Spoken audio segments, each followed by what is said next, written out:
Първия кладенец през тази година.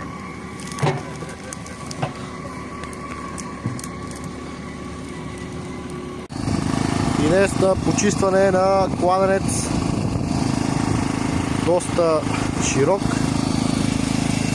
няма никаква вода долу.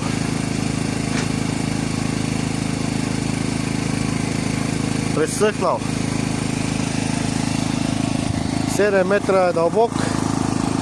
Ще видим крайния резултат. Лек ден от нас, който желае почистване на кладенци, нека се обади на посочения телефон.